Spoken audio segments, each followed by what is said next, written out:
Genesis 19. Sodom and Gomorrah destroyed. The two angels arrived at Sodom in the evening, and Lot was sitting in the gateway of the city. When he saw them, he got up to meet them and bowed down with his face to the ground. "To my lords," he said, "please turn aside to your servant's house. You can wash your feet and spend the night and then go on your way early in the morning." "No," they answered, "we will spend the night in the square." But he insisted so strongly that they did go with him and entered his house. He prepared a meal for them, baking bread without yeast, and they ate. For before they had gone to bed, all the men from every part of the city of Sodom, both young and old, surrounded the house. 5, they called to Lot, "Where are the men who came to you tonight? Bring them out to us so that we can have sex with them." 6, Lot went outside to meet them and shut the door behind him. 7, and said, "No, my friends, don't do this wicked thing. 8, look, I have 2 daughters who have never slept with a man. Let me bring them out to you, and you can do what you like with them. But don't do anything to these men, for they have come under the protection of my roof." "Get out of our way," they replied. "This fellow came here as a foreigner, and now he wants to play the judge. We'll treat you worse than them." They kept bringing pressure on Lot and moved forward to break down the door. But the men inside reached out and pulled Lot back into the house and shut the door. 11, then, they struck the men who were at the door of the house, young and old, with blindness, so that they could not find the door. The 2 men said to Lot, "Do you have anyone else here, sons-in-law, sons or daughters, or anyone else in the city who belongs to you? Get them out of here." 13, because we are going to destroy this place. The outcry to the Lord against its people is so great that he has sent us to destroy it. So Lot went out and spoke to his sons-in-law, who were pledged to marry his daughters. He said, "Hurry and get out of this place, because the Lord is about to destroy the city." But his sons-in-law thought he was joking. With the coming of dawn, the angels urged Lot, saying, "Hurry, take your wife and your 2 daughters who are here, or you will be swept away when the city is punished." When he hesitated, the men grasped his hand and the hands of his wife and of his 2 daughters and led them safely out of the city, for the Lord was merciful to them. 17, as soon as they had brought them out, one of them said, "Flee for your lives, don't look back, and don't stop anywhere in the plain. Flee to the mountains, or you will be swept away." But Lot said to them, "No, my lords, please.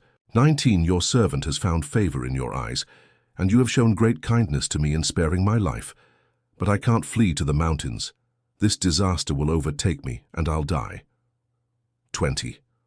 "Look, here is a town near enough to run to, and it is small.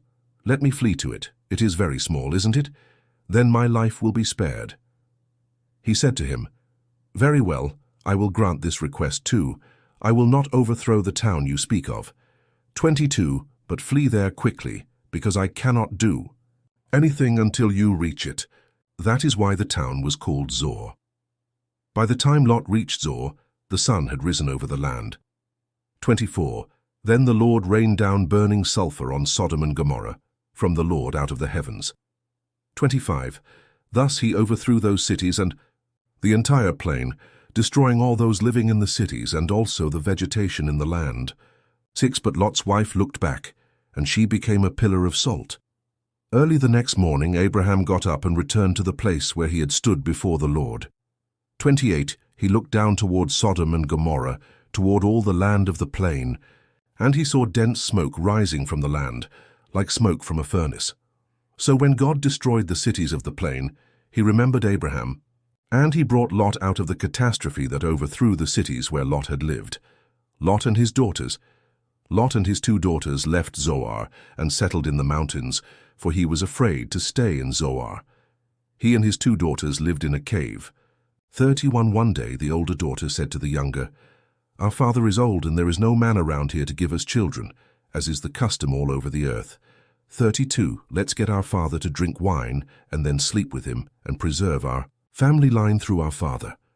30, that night they got their father to drink wine, and the older daughter went in and slept with him. He was not aware of it when she lay down or when she got up. The next day the older daughter said to the younger, "Last night I slept with my father. Let's get him to drink wine again tonight, and you go in and sleep with him so we can preserve our family line through our father."